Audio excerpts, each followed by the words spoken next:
कहानी का आगाज रूस के एक प्रिजन वैन से होता है जिसमें चंद कैदियों को जेल ले जाया जा रहा है। रास्ते में जब गाड़ी को फ्यूल डलवाने के लिए एक गैस स्टेशन पर रुका जाता है तो कैदियों को वॉशरूम जाने की इजाजत दी जाती है। वापस आते वक्त जब ऑफिसर कैदियों को नंबर के हिसाब से वैन में बिठाता है तो एक कैदी कम होता है। जल्दी से तलाश शुरू की जाती है और मालूम होता है कि मेन हीरो क्रेवन वॉशरूम के पीछे छुपा हुआ था। फिर सब कैदियों को जेल ले जाया जाता है और सील्स में बंद कर दिया जाता है। अगले दिन जब क्रेवन एक्सरसाइज कर रहा होता है तो जेल के कुछ गुंडे उसे डराने की कोशिश करते हैं, मगर क्रेवन पलटकर उन्हें सबक सिखा देता है। इस झगड़े के बाद उसे जेल के हेड साइमन के सामने पेश किया जाता है, जो पहले ही क्रेवन को पहचानता है। साइमन कहता है कि ये जेल तुझे जल्द ही बदल देगी। इसी वक्त क्रेवन जमीन पर बचे हुए शेर के सर को देखकर गुस्से में आ जाता है और कहता है कि तुम जैसे लोग शिकार के काबिल नहीं, एक दिन कोई तुम्हें बेशिकार बना देगा। ये सुनकर साइमन उस पर हमला करता है, लेकिन क्रेवन शेर के दांत से उसे जख्मी कर देता है और जान से मार देता है।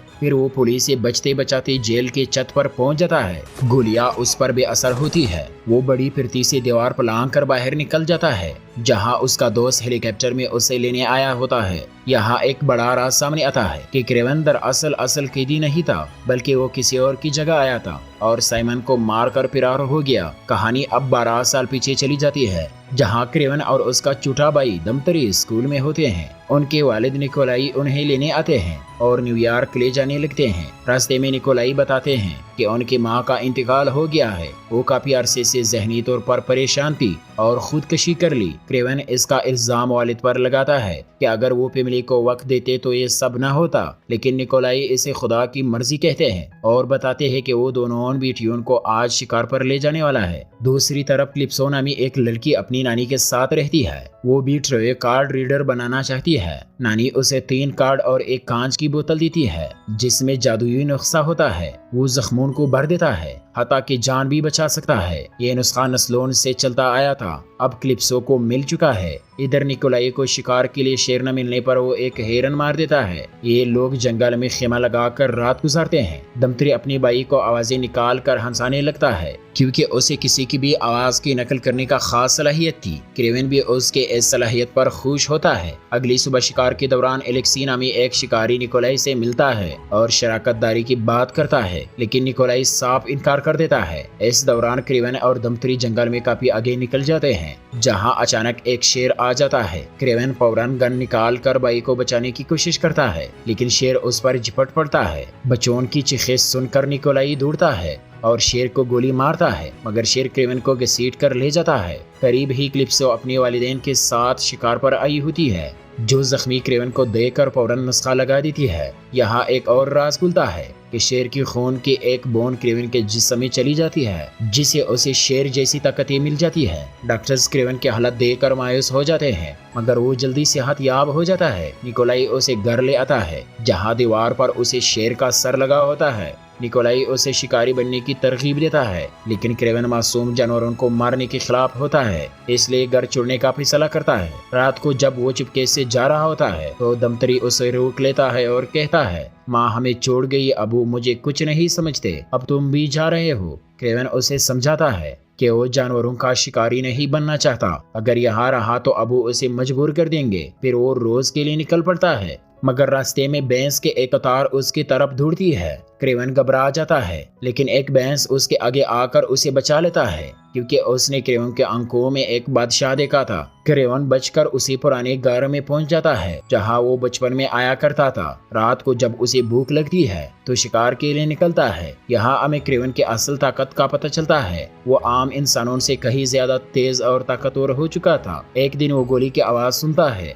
और पहाड़ी पर चढ़कर देखता है कि शिकारी भैंसेस का शिकार कर रहे हैं। वो उनसे कहता है कि जो शिकार कर लिया है उस पर कुछ नहीं कहूंगा, लेकिन अब यहाँ से निकल जाओ। शिकारी हंसने लगते हैं और गन तान लेते हैं। तब क्रेवन दोनों को बेरहमी से मार देता है। अब कहानी वापस हाल में आ जाती है। जेल से फरार के बाद क्रेवन दोबारा जंगल वाले घर में आ चुका होता है। उसे शिकारियों की आवाजें सुनाई देती है, जो भैंसों के सींग काट रहे होते हैं। क्रेवन उन्हें रोकता है, मगर वो गाड़ी भगा देते हैं। तब क्रेवन गाड़ी पर चढ़कर सबको खत्म कर देता है। एक आदमी बचकर अपने दफ्तर पहुंचता है, लेकिन देखता है कि क्रेवन पहले से वहां मौजूद है। शिकारियों की बुक चेक करने पर पहले उसका नाम नहीं मिलता। क्रेवन उसे तजहीद से कहता है, तेरी तो कोई शनाख्त ही नहीं, मगर फिर जैसे ही नाम दिखता है उसे भी मार देता है। क्रेवन अब उस भूख को अपना मिशन बना लेता है और फैसला करता है कि सब शिकारियों को खत्म करके जंगल और जानवरों को बचाएगा। इसी दौरान क्लिप्सो अपनी माँ के जनाजे में बहुत गमज़दा होती है।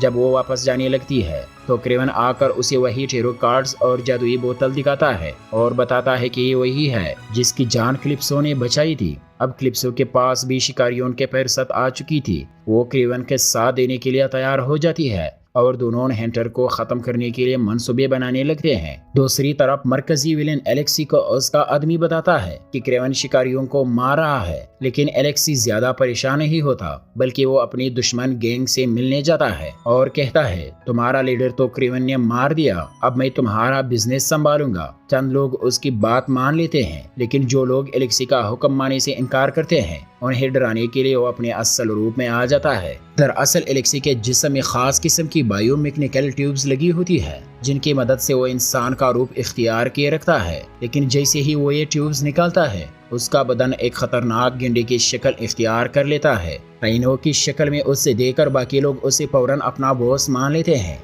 इसी दौरान डिमिट्री की सालगिरह होती है जिसके लिए एक छोटी सी पार्टी रखी जाती है, लेकिन खुशी का माहौल तब बिगड़ जाता है जब कुछ गुंडे अचानक हमला कर देते हैं। डिमिट्री घबरा कर टेबल के नीचे छुप जाता है, जबकि निकोलाई उन गुंडों के दिलेरी से मुकाबला करता है और डिमिट्री की बुजदिली पर उसे खूब डांटता है। दूसरी तरफ हम रूस के जेल में एक खतरनाक हंटर को देखते हैं जो चुपके से अंदर घुस आता है। वो एक ऑफिसर को हिप्नोटाइज करके कत्ल कर देता है और क्रेन को मारने के इरादे से निकल पड़ता है। इधर क्रेन अपनी भाई डिमिट्री को सालगिरह की मुबारकबाद देने घर आता है। दोनों भाई जब मिलकर खाना खा रहे होते हैं तो निकोलाई आकर क्रेवन से कहता है कि उसे बिजनेस संभाल लेना चाहिए, लेकिन क्रेवन साफ इनकार कर देता है। फिर तीनों पार्टी एंजॉय करते हैं। अगली सुबह जब क्रेवन डिमिट्री के कमरे में जाता है तो वो गायब होता है। असल में कुछ लोग उसे अगवा करके ले जा चुके थे। क्रेवन उनका काफी देर तक पीछा करता है, लेकिन वो हेलीकॉप्टर में सवार होकर फरार हो जाते हैं। क्रेवन फौरन क्लिप्सो के पास जाता है और मदद मांगता है।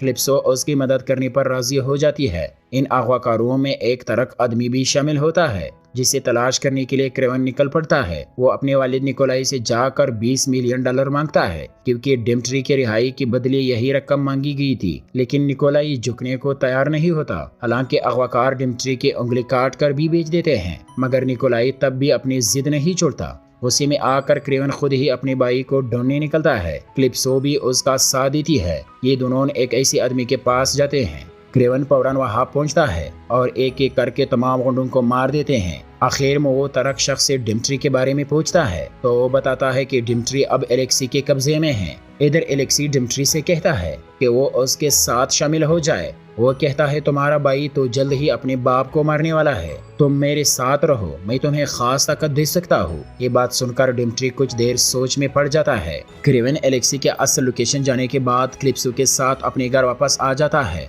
और उसे मारने की तैयारी में लग जाता है। यहाँ हम देखते हैं कि क्रेवन ने पहले से कई खास हथियार तैयार कर रखे थे। इधर एलेक्सी के आदमी क्रेवन को मारने पहुंच जाते हैं क्योंकि डिमिट्री ने उसे लोकेशन बता दी थी, लेकिन जंगल के जानवर भी क्रेवन की मदद करते हैं। ताहम हिप्नोटाइज करने की सलाहियत रखने वाला क्रिस्टोफर क्रेवन को काबू में ले लेता है। जैसे ही वो क्रेवन को मारने वाला होता है, क्लिप्सो अचानक उस पर हमला कर देती है और उसे खत्म कर देती है। यूं क्रेवन बच जाता है। इसी दौरान एलेक्सी क्रेवन को खत्म करने के लिए दोबारा गेंडे के रूप में आ जाता है। क्रेवन भी आ जाता है और दोनों में जबरदस्त जंग शुरू हो जाती है। लड़ाई के बीच क्रेवन एक लोहे की सलाख से एलेक्सी पर हमला करता है और फिर बेंसिस को उस पर चढ़ा देता है, जो उसे रोन कर मार देते हैं। इसी लम्हे डिमिट्री भी वहां पहुंच जाता है। कहानी का सबसे बड़ा मोड़ तब आता है जब क्रेवन अपनी आखिरी हदफ यानी निकोलाई को मारने निकलता है, लेकिन निकोलाई कहता है कि मैं एक शिकारी हूँ और आखिर दम तक यही रहूंगा। क्रेवन खुद अपने बाप को कत्ल नहीं करना चाहता था, इसीलिए वो एक बालों की मदद से निकोलाई को मरवाता है। अब सब कुछ मामूल पर आ जाता है। अगले साल डिमिट्री की सालगिरह आती है जिस पर क्रेवन उसे मिलने आता है। वहाँ डिमिट्री कहता है कि अब वो पादर का बिजनेस आगे बढ़ाएगा। ये सुनकर क्रेवन हैरत ज़दा रह जाता है। इसी वक्त डिमिट्री क्रेवन का रूप धार लेता है और उससे धमकाता है कि वो इसके रास्ते से दूर रहे, क्योंकि डिमिट्री के पास आवाज बदलने के साथ साथ अपरूप बदलने की ताकत भी आ चुकी थी जो उसे एलेक्सी ने दी थी। अब डिमिट्री खुद शिकार के खेल का आगाज करने का इरादा रखता है। आखिर में क्रेवन को अपने बाप की दी हुई जैकेट और एक खत मिलता है जिसमें लिखा होता है, तुम जानते हो तुम्हें अब किसका शिकार करना है। अब क्रेवन का अगला दुश्मन उसका अपना भाई डिमिट्री था और इसी के साथ ये फिल्म यहीं पर खत्म हो जाती है। तो दोस्तों, कैसी लगी आपको ये फिल्म, कमेंट में जरूर बताएं। चैनल को सब्सक्राइब करना ना भूले। मिलते हैं नेक्स्ट वीडियो में, तब तक के लिए गुड बाय।